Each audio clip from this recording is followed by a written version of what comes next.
the viewer clear tu te in the vine chi bai bek ule tun tum video ai chuan thalak du lai ti color du lai ti black and white dan kha kan en ho do na dia hetiang ha thalak edit dan hi mi tam tak tan chuan thil ol sam tak kha ni mai thaya hre to tan chuan amai ro chu a hre lo jok ten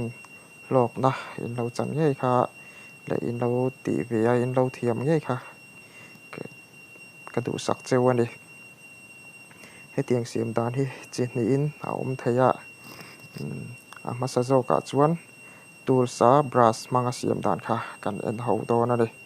chuan he video hi trying ti zong ani chuan min lo like ka min lo subscribe sak tur khan kan gen bok cheu ani snapseed a kan lu tanga lai plus atang khian kan thalak edit du kha kan la lut le do na ni kan thalak du kha kan la lu tanga chuan tools a khianin kan khoyanga ki kan thai bial brush a khian kan lut lenga ke mi mang khianin a ma sa zo ka chuan kan en ho do na ni hi temperature hi ka thai bial ani khian kan lut lenga temperature khi kan khoyanga ki lo lang le do na ni ki a hnuai lam le a chung lam kok tu om khi a san lam le a hnuai la a temperature kan pek tam le tam lo lam kha ani a tun chu mai chuan temperature hi -10 in ka da a chuan eraser khi oma kan du lo chuan eraser mang khan ti khan kan note le vek thei ni temperature -10 a kan ti hnuwa khan ki a mi hring lo lai zonga khi color lo zong khan kan siam don zo ka a color lo zo khan kan siam do na ti khian kan zoom lian dewanga uluk takin kan ti don ni ama ka soi tong do khan edit thi video ni mo thala ke ni mo uluk lo in kar hi la em maya uluk takin kan tianga ka soi tong khan kan ti sual palani poin a hnuaya khi a hnuai in tlar phei la ya a chuk le chho om na pei chuk lam le a chho lam zo ko ka khian a khoi ma zok ka khian kan khoyanga khi -10 ti lo om temperature -10 ti lo om a khian eraser ti lo om kha nen kan ti sual la ya kha kan not re le thei ani apa nga ya kha na ron om le don ti na ni uluk takin kat tianga uluk le in kari la em maya tun chu mai chuan kan ti deuh thuak do na nang atlir tu te zo kha nin uluk takin in lo ti ve nga thalak hi hetianga han ti hian ati lang moi a thalak a fia that phei chuan a moi du ani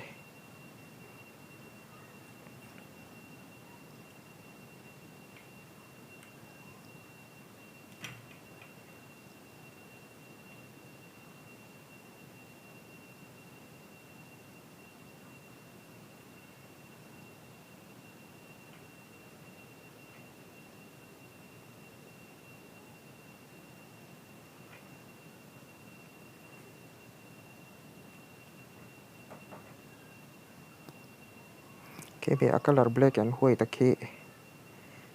lama khi a saturation a khi kan -10 khi a minus lama chuanin a sang ber ani a khi tiang a dum ple color lo saturation in pai kan du lo ni chuan -5 a te pawh khan a da theia ka tiang khan kan du ang khanin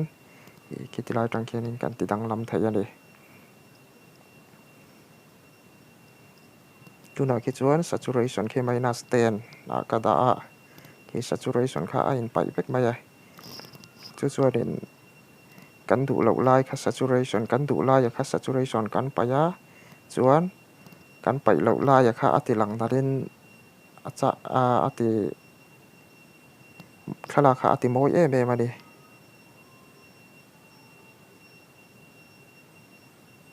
uluk takin kan siam anga ke hi chu chu tiangin ka uluk don lo pa in lo ala hre lo zok te na kan lo thiam ve thei na na tutorial mai chau kha ni e uluk takin in lo ti be chin don ne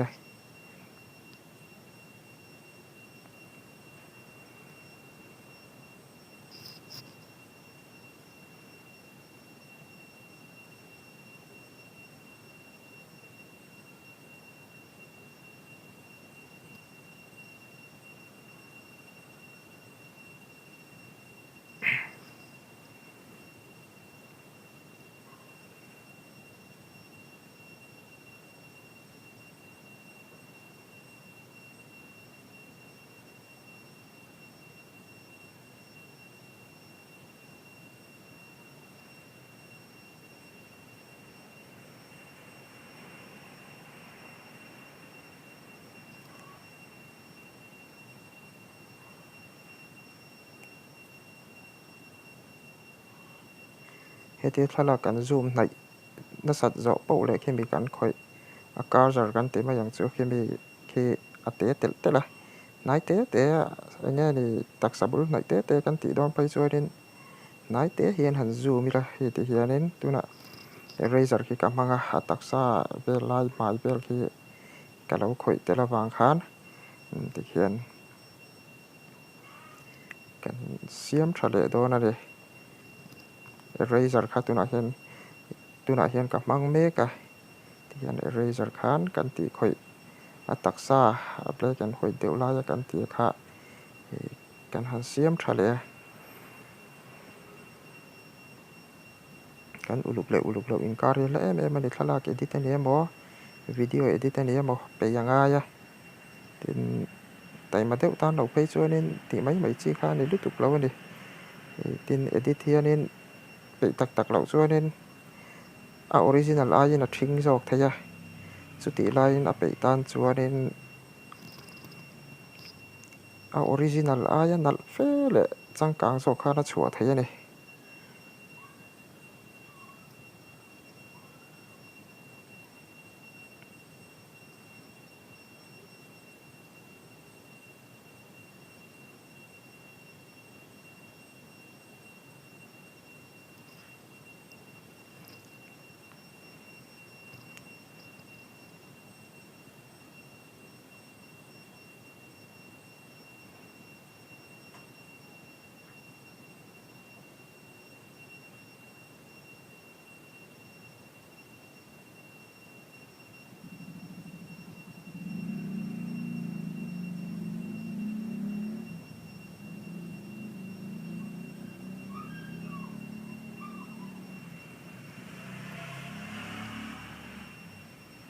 con ạ motor beng cheng deuh hleka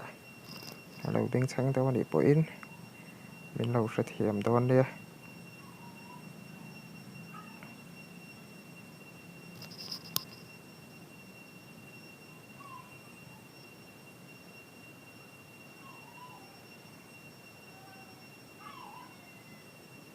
tin thalak pa ngai te pawh kha temperature kha han pek san khan a bun zot te kha a lang nal in a lo lang dik jok thaya chu kan thalak a zir te kha ni a tin kan ld du dana zir te pawh ti a tun chu ma pawh hianin heti laia brush a temperature te da chen ban ti te khang ho kha kan en thuak anga brush bi ke hi chu kan du tok to na ni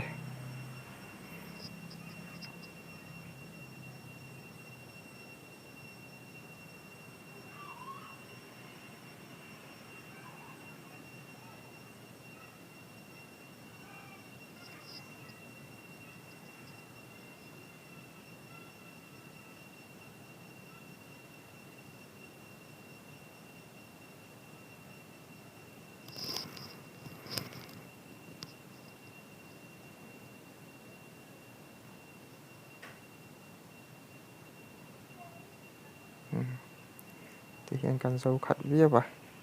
helaya kan han soi le du chu temperature kha kha ama ka soi ta kan khan kan du ang kha kan pek bel thaya a temperature om sa po kha kan pai then thaya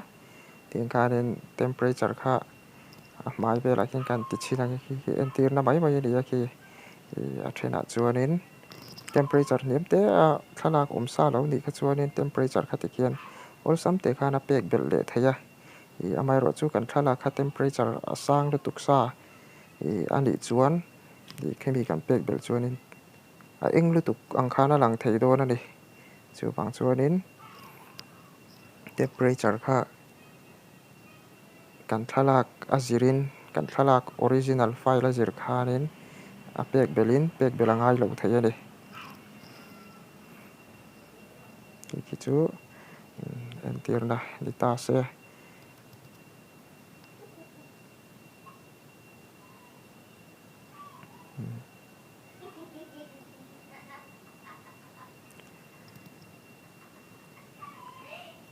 đó chén bàn kan en về để chung đó chén bàn hi a that ve em na chu pek nat lu tuk lo chuanin vun vel te tilang glow kan ติโดนเงี้ยอันติหลังมามินอันติหลังนัลไทยมันเทียมจวนนะไทยมันเดียไม่รอจูกันตีลุตุกจวนนี่กันมามปุ๊ไทยอันติหลังนัลเราโจกไทยจูบางจวนนี่ให้เป็นดัชเชนบ้านเฮมันเทียมจวนนี่บุญค่าติหลังโกลนัลมันอีกให้จูเอ็นเตียร์นะไม่ก็ติโตค่ะที่เขียนอุลุกตะกินนังมาดีข้านอินดวงใครทั้งไทยตุนอายันดัชเชนบ้านให้ไฟฟ้ากระดาให้พอให้กันทลากระจิรินเป็กตามินเป็กตำเหล่าตัวนี่ไอ้ที่หลังโกลนั่นแม่มาบุญค่าไอ้ที่นั่นฟิกเทียนี่อันที่เตียง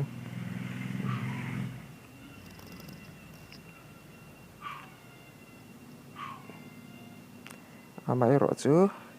ก็ใส่ตัวขันกันทลากออริจินัลจิรขันกันเอดิตตัวดานาจิรินคิมีเคโกลวิวตัวจริงเงี้ยทีมลำตัวจริงเงี้ยที่เขาจะเกี่ยมาดีทวกที่เตียงเกี่ยมาดีcreative เลย creative แล้วว่าหาได้อินกัดเวลี่ editing จูนี่ริมใช่ไหมอาเซียมตู้ลำปังค่ะไอเดียในถัดวิวจูนี่ขลากนัดวักเราปกชัวถัดวิวเท่าสุดที่ไลน์ไอเดียในวักเราจูนี่ขลากค่ะ edit เองอังมาสละชัวถัดลุตุกเราเท่บอกว่าจูบางส่วนเกมอันนี้นะกันส่วงตัวนักกันในถัดเลยถัดแล้วว่าหาได้อินกัดตาเลยที่ขันดัชเชนบ้านเต้ temperature เต้กันติดตัววิดีโอภาษาขัน exposure กันสวยโตบอกว่าcolor splash กันติดยังดูไลท์ที่ black and white ตาดูไลท์ที่ color ขัดยังดูไลท์ที่ black and white ด้านค่ะอันนี้ตัวนักเรียนนี่ดัชเชนบ้านนะกันคุยถ้ากันดูเลยแล้ววะที่เขียนนี้กัน erase ตัวนั้นดัชเชนบ้านค่ะอัดไว้แล้วไม่หมดสูงแล้วไม่หมด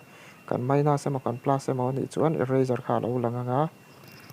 จูมีมังจวนนี่กันดูจวนกันเตียกันท้ายเฉลยเวกไทยนี่อาดังอาฮิสุดท้ายเองอังมาละดัชเชนบ้านนี่คอยนั่นไล่เราว่าเขาจูเอเรซอร์แค่นี่นักคอยเชเปดอนเราวันนี้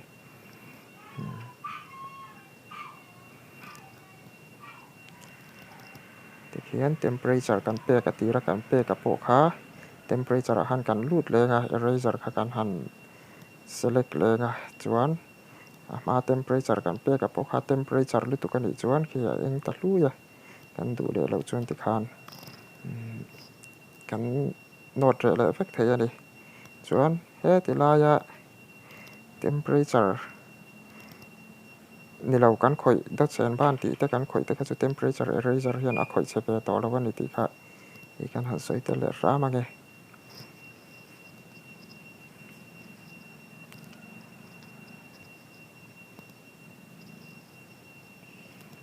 ที่เฮียนกันโจขัดาเซฟก็จะมากันสวยอย่างขาเลยะเซฟเทียกี่ไลมิดเลมังเดียวกันโอเคกันที่คอยแต่ออริจินัลเรากันเอ็นไทยนั่นเองเนี่ยที่เขียนกันเซฟเทีย export อาหารเซฟอันเดียงอ่ะจวนที่เขียนPhotoshop ที่เราเล่นแค่นี้อาจจะอุดรอันนี้ตัวน่ะจวนค่า color splash ตีด่านภาษาโจกันเนี่ยตุนทุ่มไม้จวน color splash ตีด่านดังเด็กกันเอ็นเท่าเลยนะตูสากันรู้ตั้งอ่ะ black and white คือกันมองอ่ะ black and white ทิ้งกันต่างอ่ะจวน view edit ที่เฮียนกันรูดโดนะดิ view edit ที่กันรูดสวยเฮียนที่ไล่ black and white ที่คือกันมองอ่ะที่ตาเฮียนApple ละเฮียนกันคอยเลยโดนะดิจวนคือที่ปฐุมอาราวินเซียก็ลายมี edit หน้าขันกันรูดตั้งอ่ะจวนเฮียที่ละเฮียนเฟยอินก็ฉุกเลยอันไว้เลยอัดฉุกที่ออกมาอันไว้ลำปังที่กันคอยยังเบียละเฮียนกันด่าโดนะดิจวนเบียละเฮียนกันด่างอ่ะจวนอัตักซาลาอย่างที่นั่นจีนักกันที่ยังเชี่ยกันกันคอยเลยโดนะดิคือที่กันblack and white color ไล่จงค่ะอามาขันไปโดนะที่เขียนกันคอยลายเพียงคือกันที่ black and white color จงค่ะอันโน้ตเรโดนอันนี้ black and white ค่ะไปโดนะเดี๋ยวชวนoriginal color อังคารนรนหลังโดนะจะใช้ color splash đủ lai tì black and white ta đủ lai tì color tiếng về là màu color hết tiền màu cát lầu bên black and white cát lầu bộ khá là thế ăn chi thế xiêm đàn bắt nhị nó khá đi khi zero kan ta hết thì em lầu đều bên em black and white về đều rồi sẽ màu color hi nên dal về đều rồi sẽ màu thế kan tiền đi chuan khi zero cát lầu 50 thì bây giờ là tập bộ khá là đã thế mai rồi chứ khi tia black and white le color ba ngai kha alang nal ka ti deu zo ka bain ke man ka chu nang ma ni thu a clear tu te le a edit tu tur te na an thu ani chuan khi kan du zo ka kha ami ring lam zo ka te pok kan du chong kan ti black and white dei thaya du chuan in heti lai tang khan kan du chuan ami ring zo ka kha kan ti color thaya tiang kha nen lại hiện nên đủ khá thạc thấy này hiện mà căn sợi ta càng khăn uluk tắc in căn tí này uluk lệ in card thì lại em mà đi thì hiện uluk tắc in căn khối yang căn đủ lại khá căn tí color thầy tí ta đi chứ biết rồi này chuan cái nung năm bằng tập cái color này ôm mà khi tập cái kan siam thale do na di ki he ti la ya noya chung ko ka he rin za han kan dang 100 da kan dang chuan ki anunga nim vel te kan ti color te la kha kan ti black and white le vek do na di hi kan zoom nai ta na azir khan ke me a khoi na ki a ka ja ra ki ate in na dian thi na nai tak sabul nai che te kan ti do ni chon soi tong kha rin dian te ulekin kan zoom manga pulin kan zoom manga ti hian kan khoi do na di ti hian kan ti sual la ya kha ki tuna po aban te ki kan han khoi tel le king te po ki he ti lai an waya black and white ti a kok tu wai lam panga chuk zonga fei ko ma ki zero khan kan da le nga chuan abana kan khoi black and white pal la ya kha kan zuk siam thale thei zela ni khian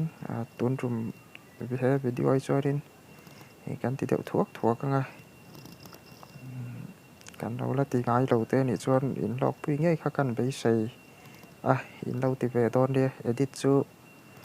tai pha ka nga ye me ma ya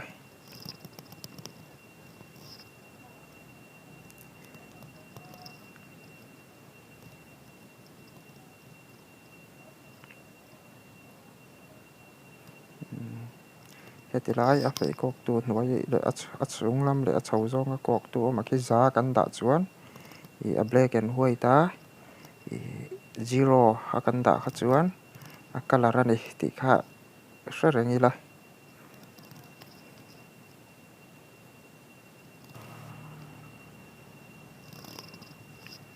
ulu takina ti tu ra dia hi video edit ani mo thalak edit ani mo han uluk mai la atika maro chu tur mai chon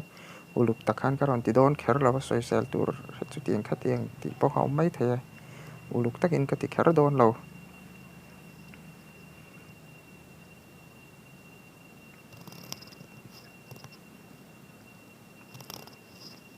ti hian o mang to khop mai a